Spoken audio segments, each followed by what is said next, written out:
Antes de passar a palavra ao doutor José Lima, só fazendo um retrospecto, essa conquista demorou muito tempo.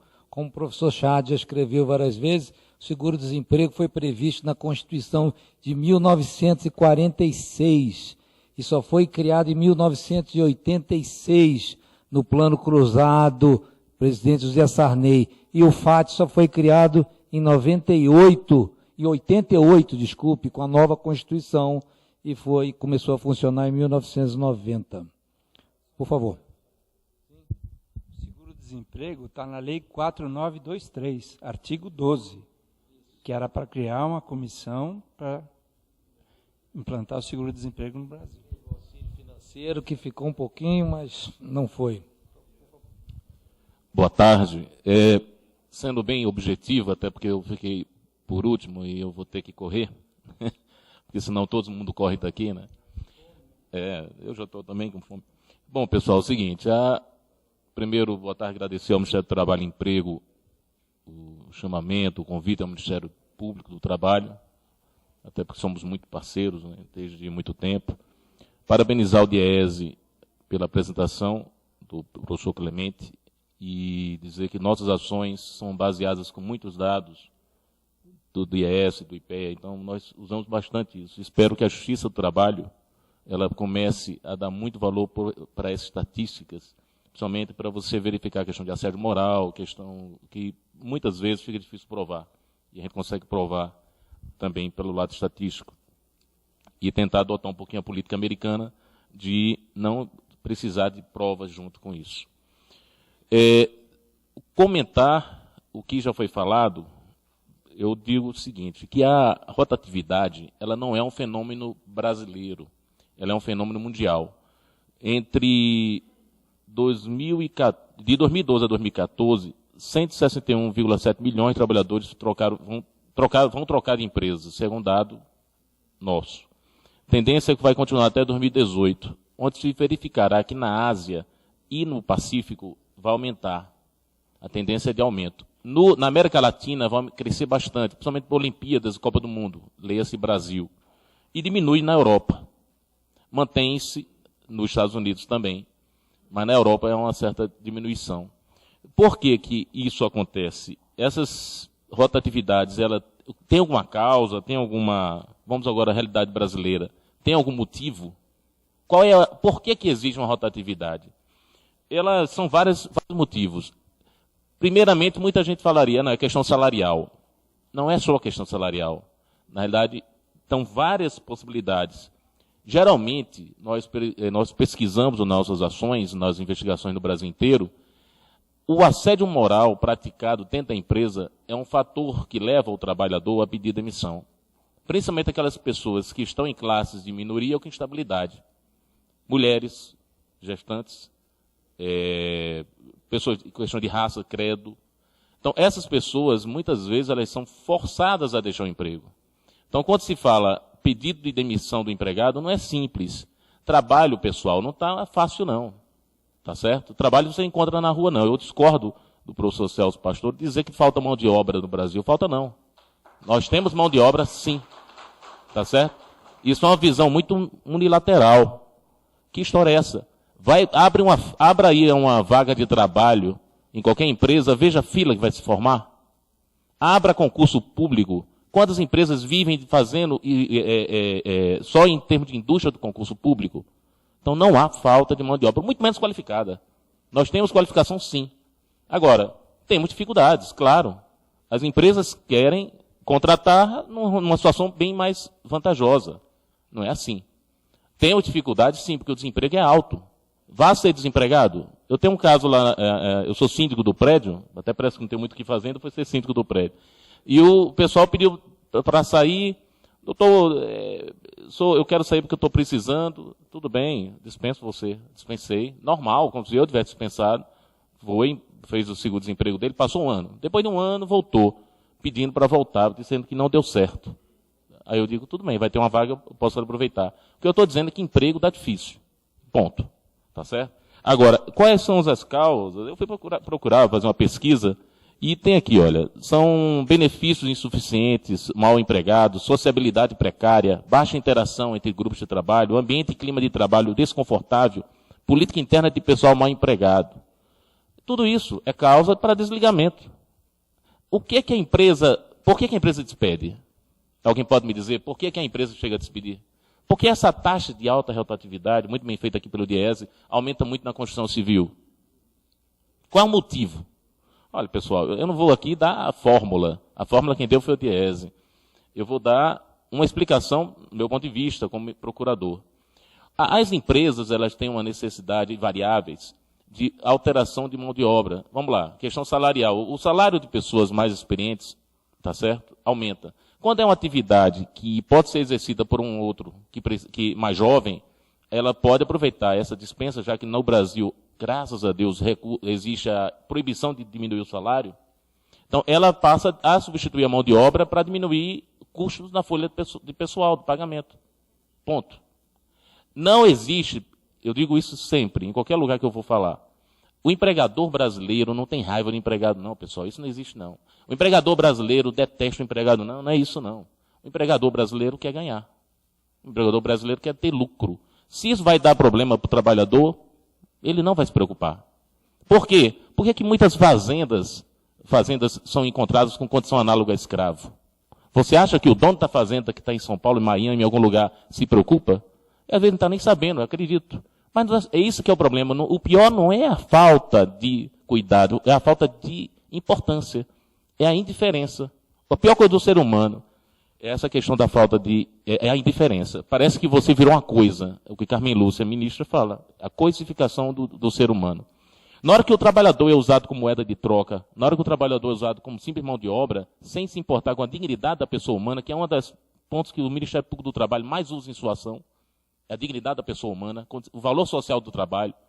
É isso que importa. Mas para o empregador, em regra, não estou falando todos, mas em regra, não é esse o problema. O problema é o lucro. E eu não discordo que haja necessidade do lucro, porque ninguém também é só filantropia. Agora, qual é a questão? Por que o trabalhador se demite? Muitas vezes se demite do chefe, ele quer correr do chefe, não da organização, não da empresa. E a empresa não está nem aí, ela não quer nem saber. Alguém viu uma grande empresa de companhia de bebidas, né, que teve problema de assédio moral? Foi campanhas feitas.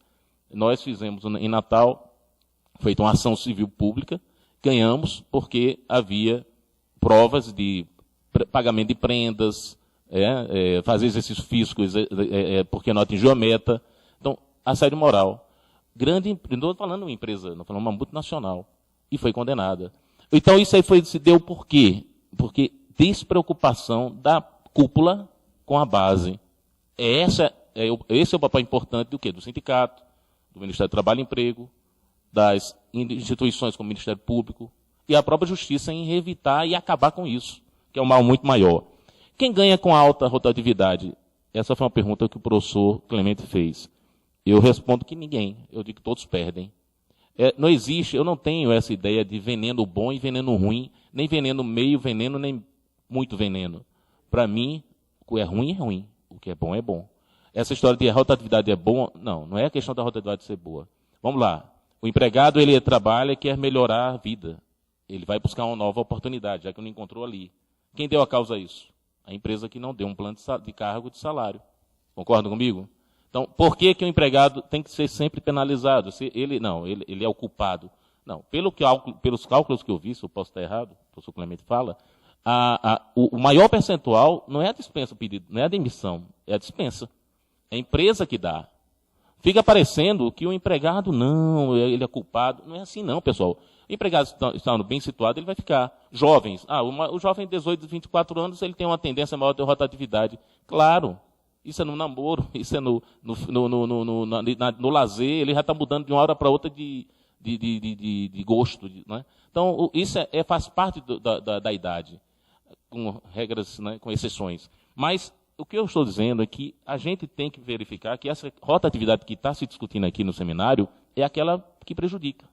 É aquela em que você não tem, é um monstro criado, que você não tem como pegar o rabo desse monstro. Não é isso? Você consegue domar essa rotatividade? É muito difícil porque vai depender do bom humor do mercado.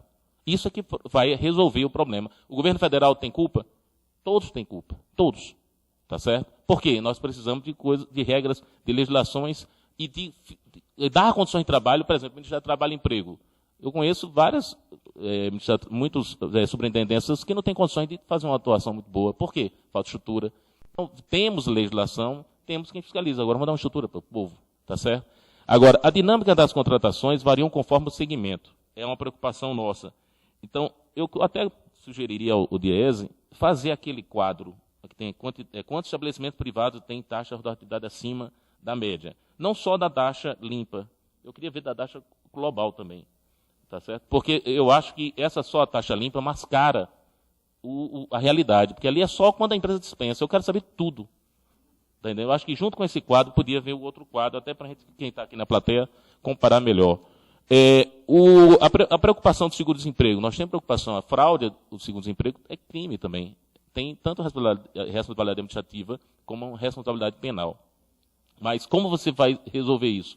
Eu não concordo, só adiantando aqui, quando o professor Pastor, pena que ele tenha saído, como a pessoa não está aqui, fica mais fácil falar, né? Contra. Mas eu gostaria que ele fizesse, com aquele cálculo que ele fez, o cálculo feito por ele parece indicar que é um bom negócio você ficar desempregado. Né? Aí eu vou ficar desempregado porque eu vou ganhar em 4 meses, 3 meses, um valor dobrado, triplicado. Vocês acreditam nisso? Vocês acham que as pessoas preferem ficar desempregadas, sério, do que ficar empregado? Pessoal, por que é que o nível de concurso público é maior no Brasil? Mesmo você ganhando menos. Por quê? Estabilidade. Porque numa situação de crise, o concurso, a estabilidade, ela permeia a opção da pessoa. Às vezes você ganha R$1.000, aí fica lá, podia ganhar 5. Mas, e se acontece com todos nós, somos mortais. Eu tenho amigos que ficaram com problema. O meu dentista, ele, novo, eu considero 60 anos novo, e ficou com mal de Parkinson, está com mal de Parkinson. Não tem um único vínculo com nada. O seguro que ele fez não querem pagar, ou seja, e aí, pessoal? É a estabilidade, é aquela história. Está entendendo? Então, eu não concordo que esse cálculo... Olha, e outra coisa, gente desonesta, pessoal, tem em todo canto, tem na casa da gente, tá certo? Tem na casa da gente. Isso não é problema de emprego ou empregador, não. É problema pessoal. Desonestidade tem em todo canto. Então, o que é que acontece? Você tem que pegar e ver se a pessoa é honesta, porque o empregador também é culpado. O empregador pratica o crime.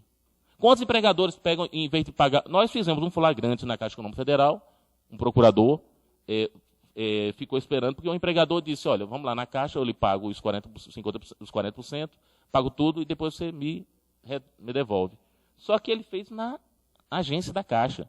Aí a Polícia Federal já estava ao lado, o procurador só esperando, quando o cara botou dinheiro, prendeu em flagrante. Quer dizer, mas isso existe, isso é um cara que foi mal orientado, porque o cara fazendo um negócio desse, tenta gastar o nome. Então, se ele fizesse, mas existe muito. A pessoa finge que paga, e você finge que recebe e vai embora. Então, o que eu quero dizer também é que essa história de dizer, porque é tão pouco tempo, essa história de dizer que o cálculo é uma coisa que vai estimular o empregado, vamos parar com isso, pessoal, não é assim não. Tá certo? O pessoal prefere emprego.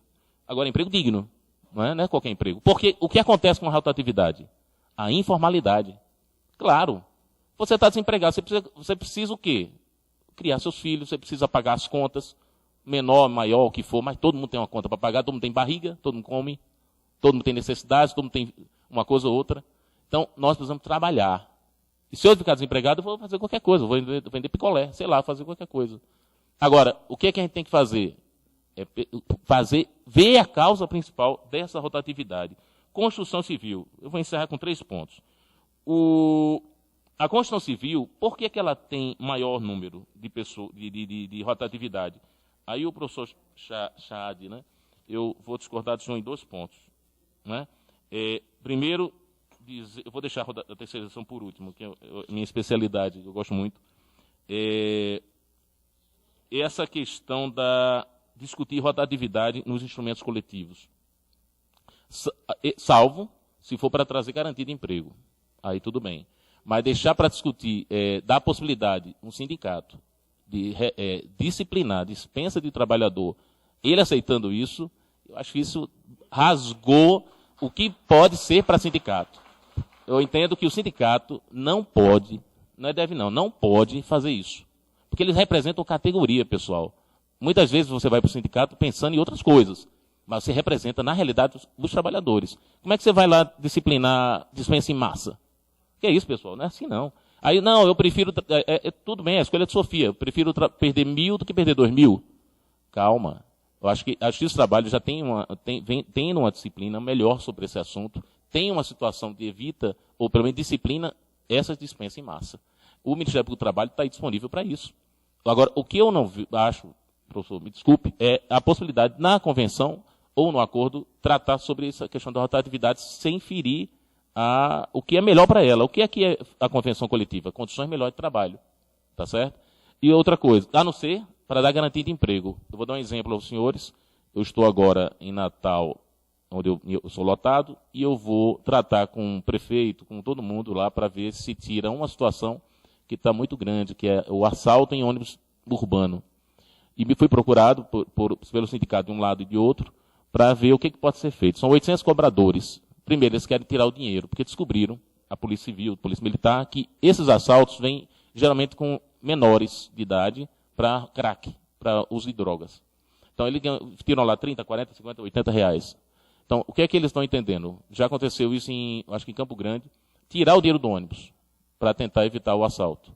E eu iniciei logo a audiência com eles e disse, olha, a primeira coisa que eu quero saber é o seguinte, onde vão os 800 cobradores?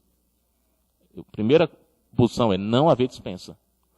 Então, é isso aqui. Garantir de emprego. Aonde que vai garantir? Na convenção ou no acordo coletivo de trabalho.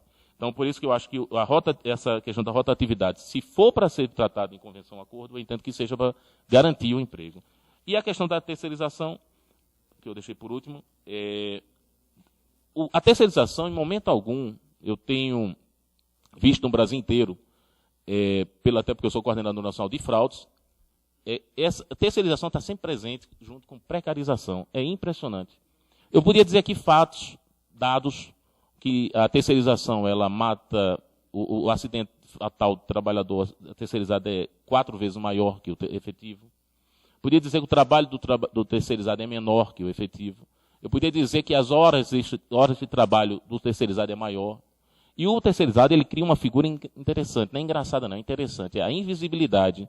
Você não vê o trabalhador terceirizado como trabalhador, você vê como coisa. A cor dele é cinza, a farda é cinza. A farda é preta, é preta. A farda é branca, é branca. Então, você vê a cor, você não vê a pessoa lá dentro daquela farda. Então, o terceirizado ele passou a ser uma pessoa, um agregado na empresa. Então, essa dificuldade da terceirização, trazendo precarização, é que o Ministério Público do Trabalho combate. Nós, recentemente, fizemos um acordo nacional com a MRV, que hoje é talvez a maior construtora, e foram 9 meses de negociação e eu participei. E dizendo o que terceiriza ou não terceiriza. É difícil? É. Claro que é difícil. Se fosse fácil, mas o que importa é que nós somos contra a terceirização. Então, o que foi, né, que o senhor disse, o mundo inteiro pratica a terceirização. A gente tem que ter cuidado com o que a gente importa. Porque a terceirização, as coisas quando são importadas para o Brasil, da forma que está sendo importada, é que traz um prejuízo. Porque eu pergunto aos senhores, é normal, por que morre mais o terceirizado? É uma coincidência? Não existe coincidência, pessoal. É falta de treinamento, é falta de EPIs, ou EPIs sem o treinamento adequado. É aquela história que eu falo. Nós precisamos dar condições de melhores condições de trabalho, dar uma situação melhor para os órgãos que fiscalizam e dizer que realmente eu sou contra a terceirização da forma que ela vem. Eu sou contra o PL 4330 da forma que ele está, porque se hoje é difícil, vai piorar muito quando ele vier a aprovação. Alguém leu o 4330? Quem não leu, dá uma olhadinha no 4330. O que eles falam é o seguinte, vai terceirizar tudo, pessoal. Nós vamos ter bancos sem bancários, nós vamos ter hospital sem médico, nós vamos ter empresas sem trabalhadores. E aí? Vão ser o quê? Né? Nós vamos ser trabalhadores de quem? De 5ª categoria. Então, eu quero dizer aos senhores que o Ministério do Trabalho se preocupa, evidentemente, com essa questão da rotatividade, mas que sempre tem a preocupação maior de que o empregado não seja usado como coisa, que essa questão de trocar a substituição mão de obra por substituição de mão de obra, ela apenas vai piorar a situação aqui no Brasil. E não sei o que é que se pensa em fazer no futuro. Acho que o seminário aqui, para ter uma finalidade maior, é no final ter conclusões, principalmente para quem convidou a gente, né? Então, acredito que, para a gente, assim, a nossa preocupação maior é que se prevaleça a dignidade da pessoa humana, principalmente sem haver um aumento na questão do desemprego. Obrigado.